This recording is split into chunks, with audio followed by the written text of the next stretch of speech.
I support Hillary Clinton for the presidency because her experience and her record demonstrate that she's qualified to hold the job. You think she's honest? She has a critical plan, among others, for making college more affordable. But do you think that she's trustworthy? I think that she has demonstrated a commitment always to something beyond herself, bigger than herself.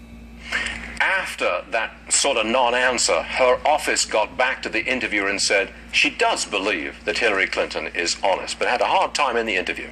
I mean, that was really, really uncomfortable to watch. And these are, she's not the only one that feels this way. And when you watch somebody of her stature, somebody as important as she is, have the same kind of struggles that the average American is having right now, saying, I just don't trust her. I don't think that she's honest.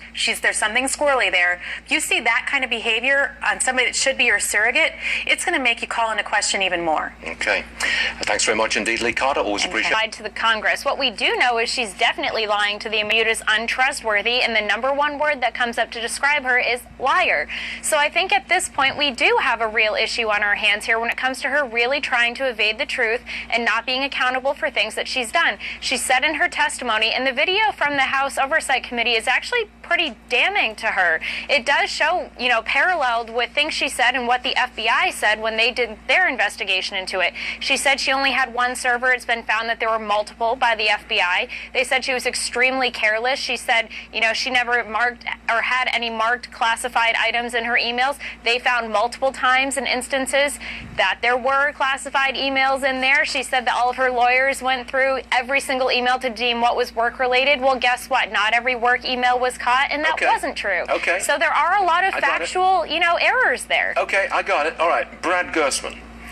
She's accused of lying to Congress, and she's on tape saying things which are patently untrue. You think that there's just all or nothing? Well, first of all, the difference between patently untrue and simple inconsistencies have to be taken into consideration here. There was no intent to deceive. Wouldn't you agree with me that it was patently untrue? No, the it's number not. of servers used, No, this all is the rest of it. This is her recollection, and it doesn't go to the heart of the issue. Was there any way that she was trying to hurt the United States or damage us by having emails? Other than putting national security at risk. Look, wait, before you get... Is this all about jumps intent? No, because that's the only thing that truly matters. Now, if you want to use it for political fodder, if you want to try to make points here, that's the Republicans' choice, and the Republicans seem to be wanting to move forward. But on the other hand, when they do that... Says Brad Gersman, and you say... Well, look, it's not a whole lot of nothing here, but the problem is that this letter filed by the House Oversight Committee went to the Justice Department, and we all know apparently they are hosting fundraisers for Mrs. Clinton, so I'm pretty sure that nothing will come of this, but at the same time, she should be held accountable. For years, she has evaded the truth and used lies to her political gain, and that is not fair, and truth should be, coming to light any day now, I would hope. You just said nothing will come of this? Seriously? In the sense of it's going to the Justice Department, so I think it needs to go somewhere else because it's going to be stalwarted there because no one there will hold her accountable. And I think that's the problem. There's a problem in the government right now because owners to her, and that is a problem. Serious corruption in the government is a problem, which is what she has benefited from. These are all great generalities. There's no great corruption. Just like simple inconsistencies is a Democratic talking point for the lies and the amount of time she jeopardized national security. Where I don't disagree, though. Under oath. It's a federal crime. Last word. Where I don't disagree. For joining us. That is it for today. Catch me, please, on Varney and Company. By FBI Director James Comey. The House Oversight Committee lays out the inaccuracies in this web video. Watch. There were two servers? No, there was a server. Just one? And so there's only one server? Is that what you're telling me? And it's the one server that the FBI has? The FBI has the server that was used during the tenure of my State Department service. Secretary Clinton used several different servers and administrators of those servers during her 4 years at the State Department. Okay, Dana, is this problematic? Is it more email trouble for Hillary Clinton, and this time will it stick? Hard to use a government server and to comply with the law. It's just not hard. I don't even care if it's for convenience. I mean, you could actually do all your yoga planning and wedding planning on a government server if you chose, if you were so worried about having 2 different devices to manage, which we also know was not true. I think win elections. I see. This fantasy is so absurd. I don't even know where to begin. Let me just start with point one. Have you thought, I mean, normally... Black Lives Matter plans to shut down Graceland this week. Elvis Presley's home. This is Graceland week, apparently. Memphis people show up. And the coalition of concerned citizens, I think Black Lives Matter is almost approaching unionized gang status now. They're rabble-rousers, and they're going to go into an event that's always peaceful and try to cause trouble.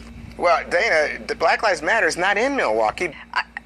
I don't think that that's unreasonable necessarily, especially because of social media today, because I get frustrated thinking about, okay, well, how are we talked yesterday, like, how do we talk about this and problems? So I connected with Opportunity Lives, and there's a couple of things that I found that were really interesting.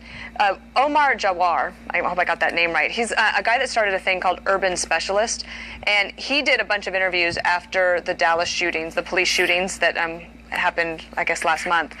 And one of the things they were talking about is just local solutions, and that this problem is not going to be solved on talk radio or on cable news, but that really diving deep into these communities is what could solve it. And no value system can be in place if the focus is always on survival. So that's like Maslow's hierarchy of needs. Suspected of re-engaging, a recidivism rate of over 30%. You're putting trained, skilled people back on the battlefield, and also people who can obviously be very angry about the fact they were kept prisoner this long. By and large, these detainees that have been sent to various countries and governments who have accepted them have worked very hard to maintain surveillance of these individuals.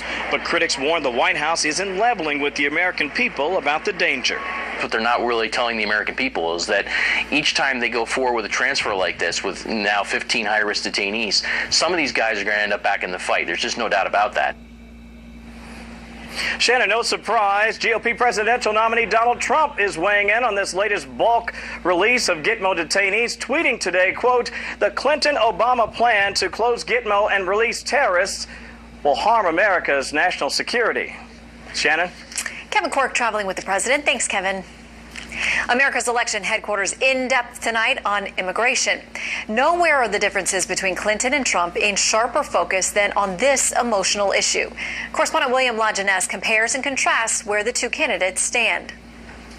We have the most secure border we've ever had. Those who patrol it disagree. People are just coming over, turning themselves in, and we're lucky to catch 40% of those who aren't turning themselves in. Border apprehensions are up 24% this fiscal year, according to the Border Patrol, including a 78% increase in children and families from Central America. We're going to build the wall, don't worry. Donald Trump and Hillary Clinton disagree radically on immigration and border security. He wants a wall, she doesn't. She defends sanctuary cities. He would cut off their federal aid and deport America's 11 million illegal immigrants. She would offer them citizenship in her first 100 days in office. Let's move to comprehensive immigration reform with a path to citizenship. To Trump, that's amnesty. We should not let anyone into this country who doesn't support our communities. The idea of a mass deportation policy is as impractical as it is inhumane. Trump would require employers to hire Americans first and also verify a worker's immigration status.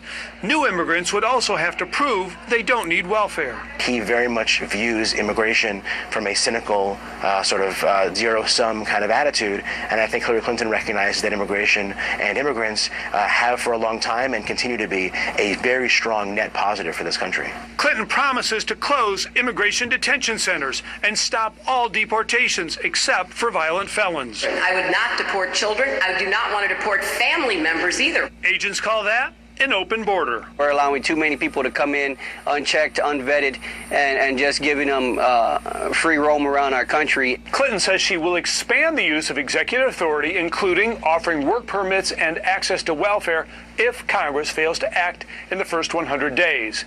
In fact, Congress has proposed so-called comprehensive immigration reform, but rejected it 5 times in the past decade. Shannon? William, thank you. We continue in depth now with a look at online voting. It's certainly convenient and its use is growing rapidly, but is it reliable? Tonight, senior correspondent Eric Shawn looks at the pros and cons.